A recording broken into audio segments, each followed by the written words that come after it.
मित्रों, भारत और न्यूजीलैंड के बीच हाल ही में खेली गई 3 मैचों की वनडे सीरीज क्रिकेट चाहने वालों के लिए सिर्फ रोमांचक नहीं, बल्कि एक बड़ा झटका बनकर सामने आई। जहां उम्मीद के बिल्कुल उलट कीवी टीम ने गजब का जज्बा दिखाते हुए भारतीय सरजमीं पर इतिहास रच दिया और भारतीय टीम को 2-1 से मात देकर सीरीज अपने नाम कर ली, जो किसी ने सोचा तक नहीं था। क्योंकि आमतौर पर भारत को उसके घर में हराना विदेशी टीमों के लिए सपना माना जाता है। लेकिन इस बार न्यूजीलैंड ने बल्लेबाजी की समझदारी, गेंदबाजी की धार और फील्डिंग की पूर्ति से हर मोर्चे पर दबदबा बनाते हुए टीम इंडिया को बैकफुट पर धकेल दिया। निर्णायक पलों में भारतीय खिलाड़ी दबाव नहीं झेल सके। प्रदर्शन बिखरता चला गया और नतीजा यह हुआ कि अपने ही मैदान पर करारी हार ने फैंस को निराश कर दिया। जबकि टीम मैनेजमेंट और बीसीसीआई के लिए यह हार एक कड़वा सबक बन गई। अब यही चोट बदले की आग बन चुकी है, क्योंकि वनडे सीरीज खत्म होते ही खिलाड़ियों और सपोर्ट स्टाफ के भीतर एक ही जुनून उबल रहा है, हिसाब बराबर करने का। और इसी इरादे के साथ अब आने वाली 5 मैचों की T20 सीरीज में टीम इंडिया आक्रामक तेवरों के साथ उतरने को तैयार है।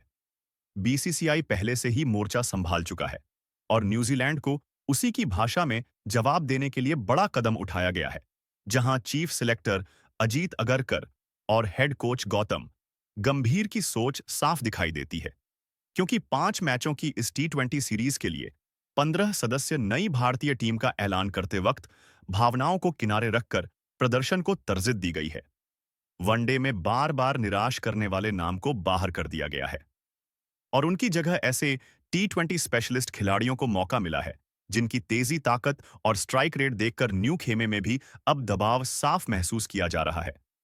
दोस्तों, ये कहना बिल्कुल भी गलत नहीं होगा कि इस नई T20 टीम का गठन पूरी रणनीति के साथ न्यूजीलैंड को सामने रखकर किया गया है।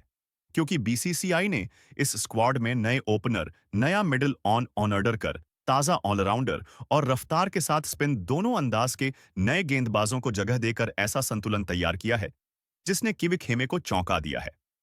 ओपनिंग से लेकर डेथ ओवर तक टीम इंडिया अब पहले से ज्यादा धारदार और संतुलित दिखाई दे रही है।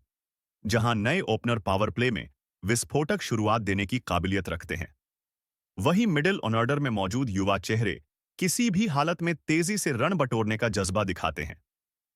ऑलराउंडर की भरपूर मौजूदगी ने बल्लेबाजी और गेंदबाजी दोनों विभागों में गहराई जोड़ती है।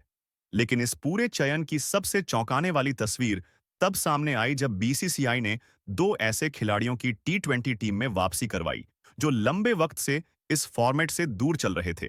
और यही फैसला फैंस के लिए किसी बड़े सरप्राइज से कम नहीं रहा।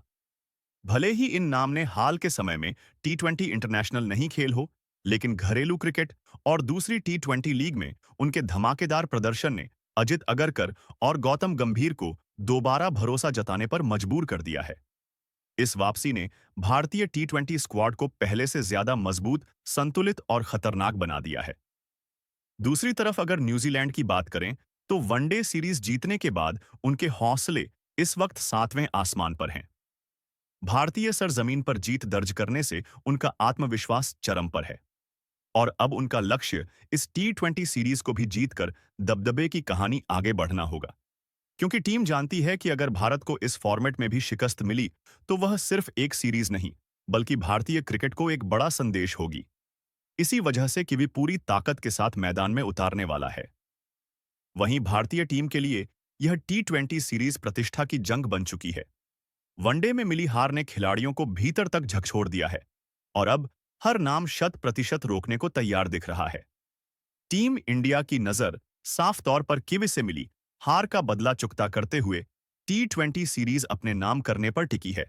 और इन्हीं हालातों को देखते हुए यह कहना गलत नहीं होगा कि भारत और न्यूजीलैंड के बीच होने वाली 5 मैचों की T20 series high voltage, drama, कांटेदार टक्कर और जबरदस्त रोमांच से भारी रहने वाली है, जहां हर मुकाबला आखिरी ओवर तक सांसें थमने पर मजबूर कर सकता है। एक और न्यूजीलैंड अपनी जीत की रफ्तार को थामे रखने की कोशिश करेगा, जबकि दूसरी दिशा में टीम इंडिया हर हाल में पलटवार करते हुए इतिहास की धारा मोड़ने के इरादे से मैदान पर कदम रखेंगी। और ऐसी हालत में क्रिकेट चाहने वालों के लिए यह T20 सीरीज किसी उत्सव से कम नहीं रहने वाली है। अब सबसे दिलचस्प सवाल यही होगा कि क्या नई टी20 टीम की ताकत के सहारे भारत भी अंदाज में जवाब देने में सफल रहेगा, या फिर कि वे दोबारा भारतीय चुनौती को उलझनों में डाल देगा।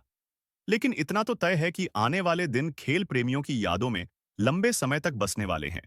और इसी वजह से आज के इस खास वीडियो में हम आपको विस्तार के साथ बताएंगे कि भारत और न्यूजीलैंड के बीच खेली जाने वाली 5 मैचों की टी20 सीरीज में आखिर क्या-क्या धमाका देखने को मिल सकता है, जहां आपको इस सीरीज से जुड़ी हर जरूरी जानकारी आसान और स्पष्ट अंदाज में मिलने वाली है।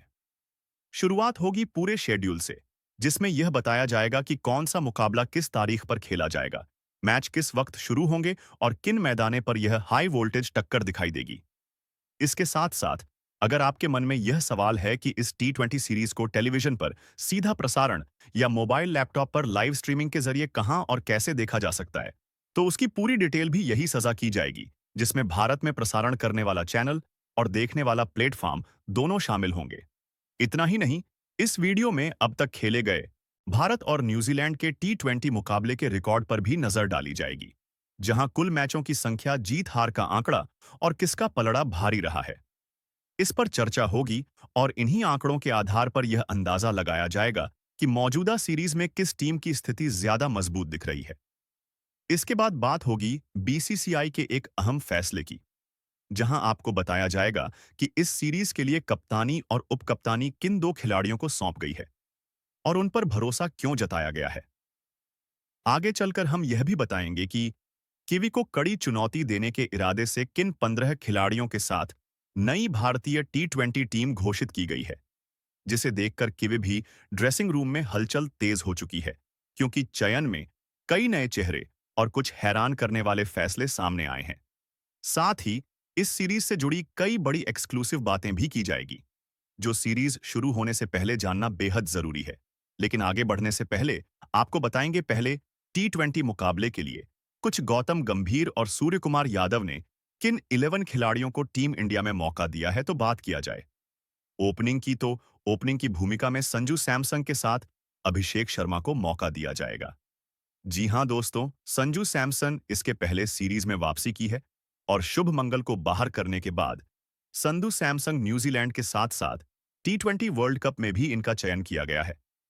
संजू सैमसन काफी तगड़े बल्लेबाज है और ओपनिंग करते हुए इन्होंने काफी बल्लेबाजी का लोहा बनवाया है और इसने टी20 में 3 शतक भी लगाए हैं। तो इनका खेलना लाजमी है टी20 वर्ल्ड कप में और न्यूजीलैंड के पहले टी20 मैच में।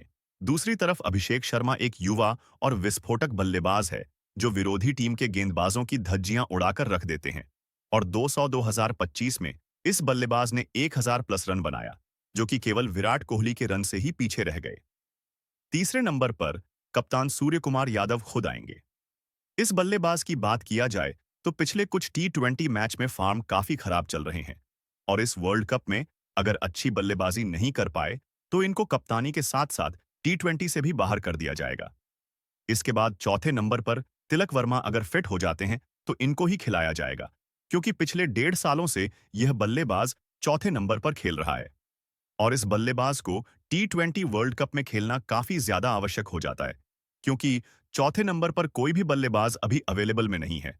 तो इसलिए तिलक वर्मा काफी अच्छी बल्लेबाजी करते हैं और एशिया कप फाइनल में भी पाकिस्तान के खिलाफ इंडिया टीम को अपने दम पर मैच जिताया था। इसके बाद 5वें नंबर पर हार्दिक पांड्या को मौका मिलेगा। हार्दिक पांड्या दोस्तों काफी अच्छे ऑलराउंडर है और जरूरत पड़ने पर किसी भी स्थिति में आकर बल्लेबाजी के साथ साथ गेंदबाजी भी कर लेते हैं और अगर मैच फंसा हो तो मैच को अपने दम पर निकाल देते हैं। इसलिए इस बल्लेबाज को खेलना बहुत ही आवश्यक है। इसके बाद छठे नंबर पर अक्षर पटेल को मौका दिया जाएगा। जहां दोस्तों अक्षर पटेल कुछ सालों से भारतीय टीम का हिस्सा है और देखा जाए तो इस बल्लेबाज को भारतीय टीम में इसके पहले टी20 वर्ल्ड कप में भी शामिल किया गया था और इस वर्ल्ड कप में भी अक्षर पटेल का सिलेक्शन किया गया है। 7वें नंबर पर शिवम दुबे को खिलाया जाएगा और शिवम दुबे काफी अच्छी है और डाउनलोड बन चुके हैं और कुछ सालों से टीम इंडिया के साथ खेल रहे हैं और हर एक मैच में अच्छे परफॉर्मेंस करके टीम इंडिया को देते हैं और मैच को जितेट हैं। इसलिए इस बल्लेबाज को 7वें नंबर पर खिलाया जाएगा। इसके बाद 8वें नंबर पर हर्षित राणा को खिलाया जाए। जहां दोस्तों हर्षित राणा गेंदबाजी के साथ साथ आप अच्छे बल्लेबाजी भी कर लेते हैं। और देखा जाए तो तीसरे ओडीआई मैच में हर्षित राणा ने काफी अच्छी बल्लेबाजी करके और शतक लगाए थे। इसी को नजर में रखते हुए हर्षित राणा को टी20 वर्ल्ड कप में भी और न्यूजीलैंड के खिलाफ भी मौका दिया जाएगा। 9वें नंबर पर वरुण चक्रवर्ती को खिलाया जाएगा। जी हाँ दोस्तों, वरुण चक्रवर्ती काफी तकरीर गेंदबाजी करते हैं और कोई भी बल्लेबाज इनका गेंदबाजी को समझ नहीं पाते हैं। चाहे टर्निंग पिच या फिर टर्निंग पेज नहीं हो, तब भी इस गेंदबाज का जलवा कायम रहता है। और इस सीरीज में भी सबसे ज्यादा विकेट लेंगे या गेंदबाज 10वीं नंबर पर जसप्रीत बुमराह को खिलाया जाएगा। जसप्रीत बुमराह भी काफी खतरनाक गेंदबाजी करते हैं और यह पहले गेंदबाज केवल खड़ा रहता है तो विरोधी टीम में दहशत